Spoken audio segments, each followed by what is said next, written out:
Hey everybody, welcome to Half-Ass Professionals. I'm here with Andrew, and today we're going to talk about what the hell is going on with ammo and kind of the storm that we're seeing on the horizon and what's coming. Before we dive into that, this is a perfect segue into our giveaway. So, we have 500 rounds of brass case Winchester 9mm. That's going to one lucky subscriber when we get to 2,500 subs. The sub count has been going up. It's awesome. But if you want to take home some 9mm, we'll send it straight to you. With inflation going the way it is, by the time we hit 2,500, that could be priceless. No shit. But at 2,500 subs, one lucky winner is going to get 500 rounds of 9mm. So don't forget, smash the like, follow, subscribe button. Subscribe is most important. Just on YouTube, guys. Doesn't take any effort. And then you get to see some fun content by two idiots. But we appreciate it. So segueing into the topic of today's video. We got a lot of questions, especially over SIG days. Why is 223 gone? Why is it so expensive? And so on. So Andrew and I had the fortunate opportunity we go to a show twice a year, and we get to talk to Vista, who owns Blazer, American Eagle, Federal. We get to talk to MagTech, Winchester, and all these guys. And the outlook on ammunition production and the outlook on ammunition pricing is insane. It's bad. It's very bad. And it has been bad for a little while. But it's COVID, really. Really, but not a lot of people realized it because everything started catching back up. Mm-hmm. And then towards the end of last year, something happened. What was that? There's another war going on. What? Did you hear? No worry. So essentially, the supply chain was almost, kind of, sort of, just starting to get back to normal. And then the Israel-Palestine conflict started. And not war, conflict. Conflict. But that started, and I spent the next 2 weeks on the phone with every ammo company in America, only to find out that every single available round in every warehouse and every single spec of production had already been gobbled up and shipped over to Israel. And if it wasn't going to Israel, it was also being redirected to Ukraine. So right then and there, we knew, holy crap, we have a problem. And then right around that same time, a lot of people remember that all the stuff in the news started coming out about the Winchester Lake City facility not being able to provide ammo to civilians anymore, which is garbage because the unconstitutional. And because the contract that they came up with Trump said that they were allowed to provide ammo to civilians in America as long as their military contracts were met. And then when, the Biden administration essentially said, well, then we'll just overwhelm you with so much military production contracts for Israel and Ukraine, then you'll never be able to distribute to civilians ever again. So we got a little bit of that towards the beginning of 2024. So, we got in January, we got some of our Lake City stuff. But after that, it all dried up. It's gone. So the one thing that they're not feeling it yet. So what we're cautioning everybody on right now is it's the calm before the storm. Yeah. And I'm not this is a delicate balance between trying to inform people of the impending storm that's coming and create panic buying, which is definitely not our So that's the thing that bothers me the most when I see instances of ammo shortages happen. 9 out of 10 people, they blame the consumer. There's going to be guys who come here to shoot at the range and they don't see their favorite ammo on the shelf, and they're going to say, well, it's an election year and all these assholes are buying it all up and they're hoarding it. That's not true. Sales of ammo are not any different than they were last year or the year before. They're exactly the same. Mm-hmm. What's actually happening is shipments and deliveries are severely behind. We just got in a shipment of 223 today that was supposed to get here 10 weeks ago. Yep. And the only reason it came was because I called the company and told them, you either get me this ammo or I want my money back. And they essentially said, oh, we're sorry. They gave me the spiel about primers and gunpowder and blah, blah, blah, blah, blah. Which the argument is always, why does nobody else have that problem, but somehow you do? Yeah. You're not unique. Right. Now, there is a light at this tunnel, though. And the light is that it doesn't seem like we're going to see any problems with rimfire ammo. Yep. It doesn't seem like we're going to really see any problems with pistol ammo, other than maybe some delay in availability. And 9mm specifically because of the NATO route. Right. And with 9mm, it seems pretty much like, every few months there should be shipments coming in pretty regularly, at least in the near future. Yep. And right now we're talking about the velocity of it going from being made to getting to the shelf to getting to your pocket. Let's talk about that, and then we'll get into pricing and why pricing is the way it is. Yeah. So the real problem comes to the intermediate rifle cartridges. So 5.56, 223, 308. 308, 7.62 by 39 has been such a problem. Even 300 blackout has been a problem because nobody's going to make 300 blackout because they're too busy trying to catch up with 5.56 and 223. It is a 5.56 casing. Exactly. So that's where we're really seeing the problems.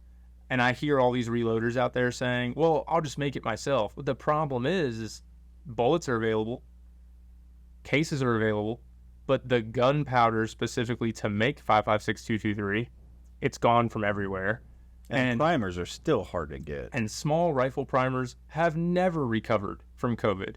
And even if some guy out there tells you, I found a few thousand at this one shop this one time ago, that shop probably ordered those primers 4 years ago and just got them in. I mean, we've only ever carried primers in this location one time ever. Yeah. And it was when Winchester called and said, buy a pallet of 9mm at a decent price and we'll sell you some primers. And we're like, well, we need 9, so okay.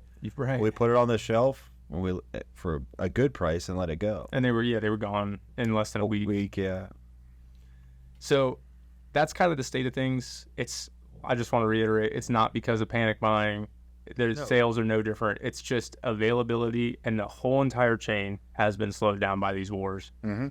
So, moral of the story, or bottom line up front, whatever you want to call it, too long didn't read, is everything should be relatively okay availability-wise, with the exception of intermediate rifle cartridges. 5.56, 308, 7.62 by 39 really are the big ones. 300 Blackout's caught up quite a bit, mostly because of import stuff like MagTech, Cellular and Billet. But at the end of the day, your 5.56, 308 in the United States is the cartridges that dominate everything. And it's because of the administration, and for some reason we like to play world police and send our ammunition, even our backstock warehouse ammunition, to foreign countries. And look at what happened. We essentially emptied out NATO's entire stockpile of ammo because we said Ukraine needs this and Israel needs this, and maybe they did. Okay, I'm not a world leader. Okay, thank God. So we send. You're not even a Licking County leader. No. So we send all of the ammo from everywhere where it's stored to go to these conflicts, which is what it's for. I'll say that. Yeah. That's what it's for. And now that's not unique. It's not the first time it's ever happened. It's not the last time it's going to happen either. But now we're on the hook for not only to continue to supply these conflicts, which, America loves ending conflicts just as much as we love starting them. We're not getting in a philosophical debate about that. Move on. So not only are we going to continue to supply these conflicts, but we also have to replenish these other countries' stockpiles that we told them to empty to help out these people that need to be helped out.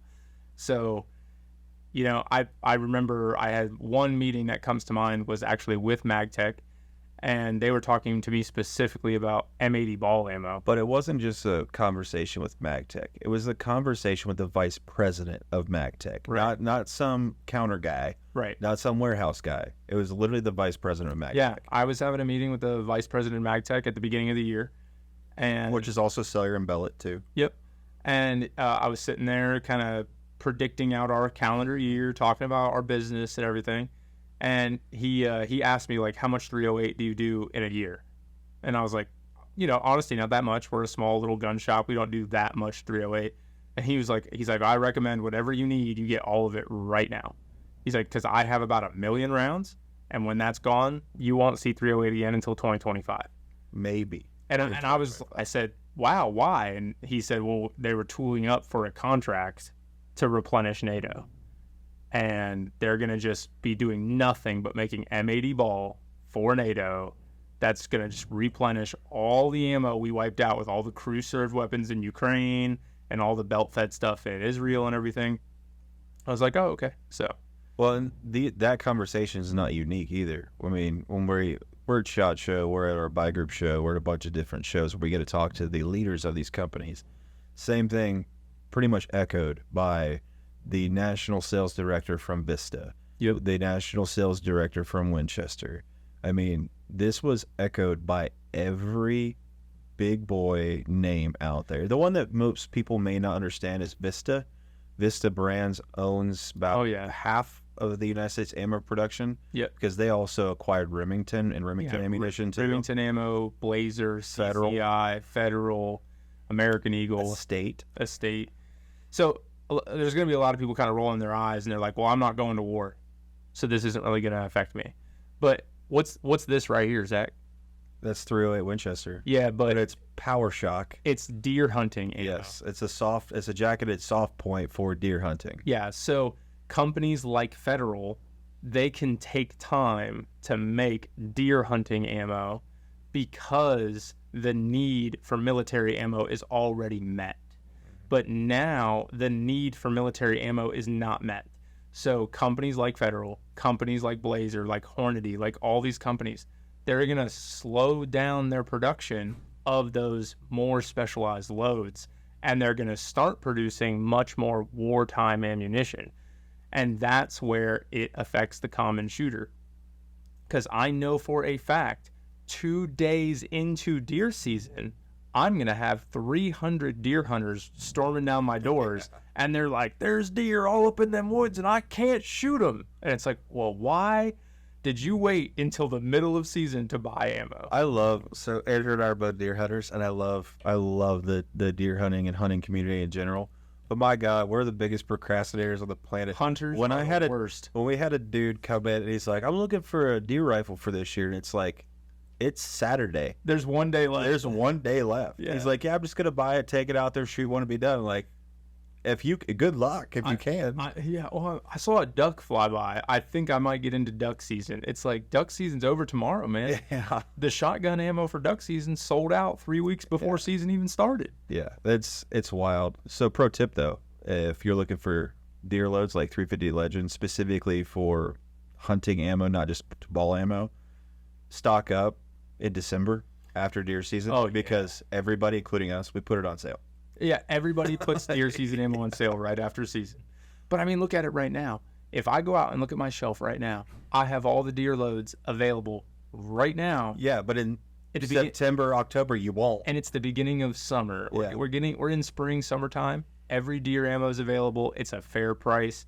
I guarantee you, if you wait until the middle of deer season this year in the fall, it's not going to be there. Yeah, same. It's just going to run out. It's what happens. So we've talked about the availability becoming an issue, and it's not as bad right now, but based on the forecast that the big boys have, and I'm willing to bet that the upper echelon guys we talk to probably are 70%, 75% of the U.S. ammo production. Yeah. So there's always small mom and pop places and stuff and smaller places that make ammunition, but we hit up the big boys because we try to predict orders and stuff like that, and you have to be a certain capacity to be able to do that. But the one thing we haven't addressed yet is pricing. Right. And that to me is the most infuriating part of being a person who sells ammunition and dealing with ammo companies, because during COVID, we had 9mm used to cost a dealer like us $7 a box. We'd sell it for $8.50 a box, something like that. Yeah, you make very little profit on ammo, but just enough. And there's a variation there between grain weights and brands, 50 cents here, $1 there, whatever, right? It used to be you could go in pretty much any reputable store and find a $9 or $10 box of 9, or even less. Yep. And then the prices have gone up and gone up. During COVID, we had 12 price increases that happened based on availability of raw materials and primers and all this other stuff. But here's where we're at today. So on April 1st, there was another price increase on ammunition. So your shelf price 9mm is going to sit around $15, $16 a box. And I know everybody's like, Well, the place down the street has it for $12.99. They probably do now. And even we still had some 9mm on the shelf for like $12.50. Yeah, for now.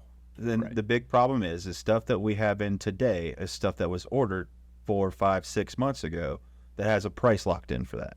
Right. New stuff that you're putting in orders for today or a month ago, or 1st April really, you're on that pricing. And the price increase that we've seen in the last 4 months has been insane.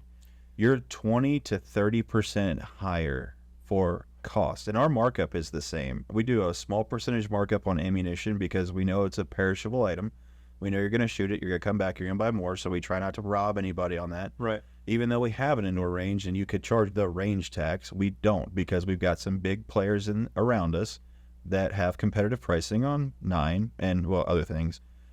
And we match it. So we try to stay as competitive as possible with all our prices, but ammo as well. But you may see $12, $13 box 9mm today. Yeah. Talk to me in 2 months, And 3 months. whenever supply dries up like this, prices start to go crazy. And I know if I just go back 6 months, I mean, most of the ammo we have on the shelf today, I ordered sometime before Christmas 2023. Yeah, between November to today. Well, I mean, Right. you do ammo orders all the time. But if you look at a box of 223 5.56, 6 months ago, it was totally normal for a dealer to be paying $9 a box and sell it for $9.99. That was around Christmas time, 2023. $9.99 a box, 5.56 223. That was normal. Mm-hmm. Now, I mean, Our prices. I was looking at this the other day with Monsoon because they need some ammo for test firing stuff. And what was the cheapest stuff we could find? Like our cost was like $11.60 a box for just basic 55 grain brass. The cheapest, the absolute cheapest. You're talking somewhere in the neighborhood of $11.50 to $12.50 for the dealer. And the availability is terrible. I can order a couple boxes, not a couple cases or a pallet. I can get a couple boxes. Yeah. It's like, how long is that going to last at a shooting range? You're talking about one guy. Yeah, you're talking about an ammo that 4 or 5 months ago was on the shelf for $9.99. Now it's got to be $14.99 or $13.99 because it's costing that much more. Yeah. Shipping is still terrible. I was going to say, and that doesn't account for freight. I mean, you have an ORMD charge for explosive ordnance. Yep. You're shipping something that's fat and heavy, so you get killed on freight on ammo all the time. So even though we may see a sticker price of $11.50 a box, it may be by the time it gets here $12.50 a box. Yeah. And then we put it at $13 a box, $13.50 a box, and you get seems a little expensive. I remember back in the day when I was paying $6 a box. You're like, yeah, me too. Those days are gone. I remember all throughout COVID, and even now to this day, I still see guys coming in. They have their hands in their pockets. They walk up and down the ammo aisle, and they kind of just shake their head, and they look at a box of 9mm that costs $13, and they say, "I'll wait for it to go back to $6." Yeah. It's like, sir, you won't be alive when 9mm is back to $6 a box. I love I'll wait. That'll go back to $6 a box when gas goes back down to 80 cents. A gallon of milk's $1. Like, that is never going to happen. There's this little thing called inflation. Like, I haven't even seen a half gallon of milk cost $1. I know. It's insane, man. It's a delicate balance, and it's a tightrope walk to be informative on this stuff, but try not to stir a panic or try to induce panic buying. I hate panic buying. I do too. When COVID happened, we made a promise to everybody who shopped with us. You will never see anything in this store that's above MSRP ever go out the door. And we never did. We held true to that for 2.5 years during COVID. Yep. When the guys down the street were selling 9mm for $49.99 a box. That's for Winchester white box. Yep. And we're selling the same box of ammunition for $14. That's the thing is I 100% acknowledge I used to buy a box of 9mm for $8. Now I'm buying a box of 9mm for $14. My greatest competitor, the same exact thing happened to them. My price went from 10 to 15. Their price went from 10 to $50 a box. Yeah. That is textbook price gouging. The other thing that, I mean, nobody would need to know this unless you're in the industry, but you get to a certain point, you're buying at the same levels. There's no additional level unless you're under contract or something for a department or something like that. Right. But we buy the bullet or by the box, by the case, the same prices that the big boys do. We're very lucky and we've worked our asses off to get there, but we're paying the same amount. So I know what they're paying and I know what their markup is. And it's disgusting. Yeah. I was about ready to drop some serious language there, but it is sad. It's just sad. But then after the dust settles and they've made their fortunes off of price gouging the unknowing customer, because at the same time when COVID was going on, you also had that massive influx of first-time gun buyers that don't know any better. I know. So it's like lambs to the slaughter. And then like, oh, $50 a box for night, that must be normal. And they just buy it, and they buy it. But then you come back to reality, and it's like, okay, I'm 50 cents more a box or 25 cents more a box because we can't monitor everybody's pricing all the time. We just do our markup, we round, and then we keep it there because it's a fair markup. You know, and if you come in, you're like, well, this place has it for 15 cents less, I will price match it. I just can't babysit everybody's prices all the time. But now you'll get shit for, well, the place down the street has it for a quarter less. I'm just going to drive 10 miles away and go buy 2 boxes there. And it's like, number one, where'd you go to school? Because I've seen the gas pump, and unless you're riding a bike to do it, like, good luck. My truck gets 7 miles a gallon. I can't afford to shop around town. Yeah. But at the same time, these are the same people, and it wasn't one place. It was a lot of places and a lot of more big box retailers that were ripping people off and price gouging them, especially the unknowing, first to the market, first time buyers that were just like taken advantage of. I don't remember what event had happened. But my grandfather has a box of CCI Standard that has like a sticker on it that's like $28, and it's from a long time ago, and he kept it just to remind himself of the most expensive 22 he ever bought. And right next to it he has a receipt. He was doing shift work and handed my grandmother the credit card, and he said, go down to the store and buy as much 22 as you can, because I've been hearing all this about the prices flying up. And she bought all the 22 she could. And then she bought a whole new outfit. She bought groceries. She went all around town. And then she spent thousands of dollars. And he was like, he got the receipt. He saw the bill at the end of the day, and he was like, holy crap, I didn't know 22 was that bad. And he loves to tell that story about, because she didn't know. She didn't know that this wasn't normal, that she was getting price gouged, that 22 shouldn't cost that much, and that she should look around. Now there are a couple of exceptions like Midas or Lapua that are Olympic cartridges, but yeah, not your CCI or your Blazer 22. Yeah, your basic Blazer 22. I mean, for $28, I better be getting like a milk carton full of that stuff. So the nice thing is, though, when we talk about ammo and stuff, there are alternatives too. So you look at something like a Tippmann, and I'm a big fan of what they do. Tippmann makes a 22 M4 platform that is as close as you can get to the AR-15 as possible. 22 trainer video coming soon. Yeah, maybe. But in a rimfire caliber. So you can still get your practice in. They still use same size mags with their sleeve, but you can still shoot. 22 is the last thing to dry up, but it's also the last thing to come back. Mm-hmm. Because for what I understand, is 22 is almost a loss leader for ammo manufacturers these days, just because of how much they have per bullet. But you can still get into doing some stuff and still practice, because there's no excuse for, complacency. You can still train and practice and stuff like that with 22 stuff all day long. I mean, Glock makes a 22 pistol, SIG makes a 22 pistol that are very similar sizes to their companions. There's M4 platforms out there, same, the 1522 from Smith. There's a bunch of them. So you can still have fun playing shoot and keep it affordable, but intermediate cartridges for rifle platforms and then 9mm are, if you see it on the shelf for a good price, buy it now just to stock up. And specialty loads. The further we get into this year, the harder and harder and harder it's going to be to find that specialty ammo. Yeah, and deer hunters, buy your 350 Legend and your 45 and your all that shit Oh my now. God. Buy it now. Yeah. A box. Just buy a box now. So you're not coming in the day before deer season ends going, you got any 400 Legend left? There's 4570 4570 and 3030 out on the shelf. It has been out there since Christmas. It's just sitting there. Yeah.